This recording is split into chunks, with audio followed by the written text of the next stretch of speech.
Tuh, di Pantai Karawai ikan pada mati. Gawat. Anu rek mulung lauk karya geraut di Pantai Karawai ya. Ikan pada mati. Lihat.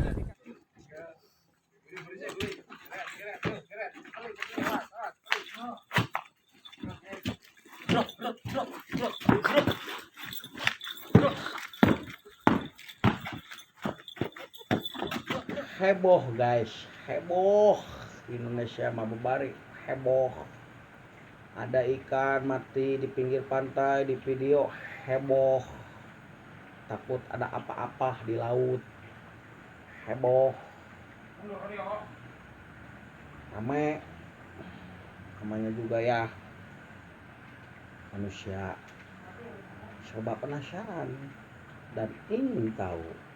Padahal yang namanya takdir dijauhkan ya orang tuh nyaho. Yang penting mah pasrah cek yai ge guys. Cek yai normalin cek ana. Ulah sabab gara-gara lauk para raih di pinggir laut. Tsunami yuk, ayo jauh.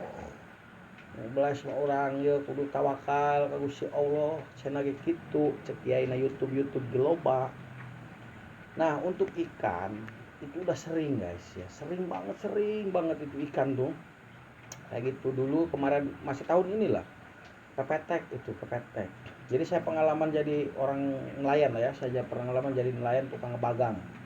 Saya ngobrol lah ya kenapa itu ikan di daratan. Jadi kalau memang posisinya pada saat kita ada di tengah laut nih guys, karena kalau ikan tembang, ikan pepetek itu jelas ikan dari bagang.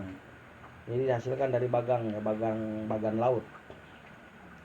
Jadi kalau posisi kita itu kan nggak nentu ya, kadang along hasilnya banyak melimpah, kadang nggak dapat sama sekali bahkan.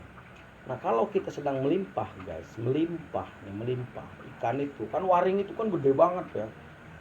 Kalau kita berombong-rombong sampai penuh, daripada itu si ikan dibawa di kapal kan, sedangkan kapal ngangkut manusia banyak. Nelayan itu bagang itu satu perahu itu kisaran 5-6 bagang, berarti kalau sebagangnya ada 3, kalau 5-15 orang. Ditambah ikan, dapat ikan terinya banyak, ada tembang juga. Ya tembang nggak bakalan dibawa guys, dibuang sehingga datang ke daratan. Nah pada saat di daratan, ikan tembang itu posisinya pasti sudah busuk, karena dia posisinya kelem dulu. Setelah kelem dia muncul lagi kehajar ombak, ditambah posisinya sekarang ada di daratan itu kan ada angin barat, barulah dia ke sisi. Nah yang kedua ikan pepetek mah dia nggak kelem dulu, nggak posisinya nih. Kalau si pepetek nih pasti posisinya si pepetek mengembang dari awal. Makanya ikan pepetek mah biasanya digunakan juga untuk mancing ikan tuna guys. Kalau nggak percaya cek Google. Umpan ikan tuna itu, umpannya itu pepetek guys, karena dia ngambang. Dan ikan tuna ada di atas, kadang ke tengah, kadang di atas, seperti itulah guys. Termasuk cumi, udang, umpannya juga. Nah itu untuk ikan. Saya sedikit cerita lagi nih guys, masalah ikan. Waktu kecil saya bukan hanya ikan tembang guys, banyak banget. Jadi ada beberapa faktor ya kenapa ikan ada di daratan. Dulu waktu saya kecil, di belakang rumah tuh ya, ikan segede-gede gini guys, gede banget. Ikan tatambak, ikan gerong, ikan sumiah ya, ikan beronang, ikan cawis itu sama sumiah guys. Banyak banget di pinggiran ya, di daratan itu dia oleng kayak gini nih. Wah waktu kecil gaur saya guys, gaur diserok gitu ya, disambetan terus, disair, ada yang bawa sair, bawa serok, bawa tumbak. Waktu kecil faktornya apa waktu itu dulu, saya nanya ke nelayan, ini kenapa? Kata nelayan itu yang kenal ya, ini masih sisa bom. Jadi orang itu ngebom nih, jedus radius berapa, setelah dia ngebom ikan. Dulu kan banyak tuh bom ikan, nggak tahu sekarang. Silem dicari tuh yang matinya ikan yang linglung itu, kena bom itu beler. Nah karena banyak juga yang nggak dapet itu si ikan, nggak dapat ditangkap oleh si pemain bom itu, sehingga ikan itu oleng guys. Karena posisi oleng namanya ikan, jangankan ikan kita aja oleng dihajar ombak, pasti kita nggak bisa ngojay guys, nggak bisa berenang. Ikan juga sama, kalau udah oleng gini nih, dia ikan koi lah, kalau nggak ada air jalan udah dia kelepek, hajar sama ombak, pasti dia ke daratan, sehingga di daratan itu banyak ikan. Nah itu yang kedua tadi itu Seperti itu. Nah ada lagi banyak kepiting waktu dulu, kepiting ini banyak amat. Ya itu hasil jaring guys. Ngejaring malamnya ternyata ada nelayan nih. Nelayannya saya kan di ujung kulon sumur. Nelayannya nelayan pelabuhan contohnya dia. Nah dia kan butuh bahan pokok kayak beras, mie, gitu ya, rokok. Dia bersandarlah di pelabuhan belakang rumah di ujung kulon. Nah tujuan dia pertama adalah beli bahan bakar, beli rokok, beli kopi buat kebutuhan lah di laut, di tengah laut.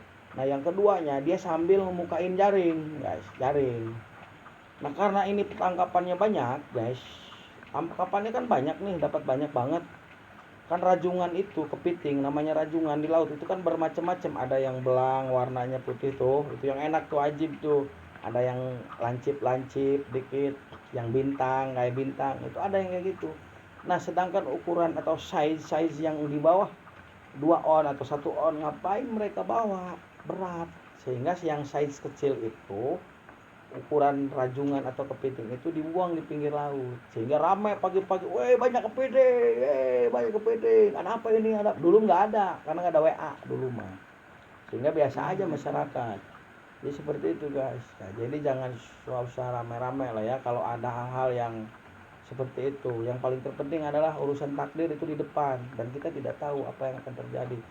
Yang selanjutnya adalah masalah dinosaurus guys. Sumpah saya mengira hanya di era Pak Jokowi guys ada dinosaurus di Indonesia. Oh pertama saya lihat videonya, wih bener kabeh semuanya orang, wih ada dinosaurus, kakinya kan, ternyata Minho guys, tapi kreatif, keren. Orang yang bikin dinosaurusan itu yang di dalamnya manusia itu keren guys. Saya acungkan jempol buat para kreator yang khususnya wisata nanti Mai. Taman wisata nanti tempat wisata itu guys, kebun binatang, keren, seren lah, keren, mantep lah, mantep. Percis banget di video itu, dikira dinosaurus beneran, dia udah ngamuk-ngamuk kayak gini. Iki mangan uang iki. Dua orang. Badake mangan uang. Ya ini. Lah kudung ini kan. Pastikan ya. Makanya itu deh. Hasilnya mana? Termasuk yang bikin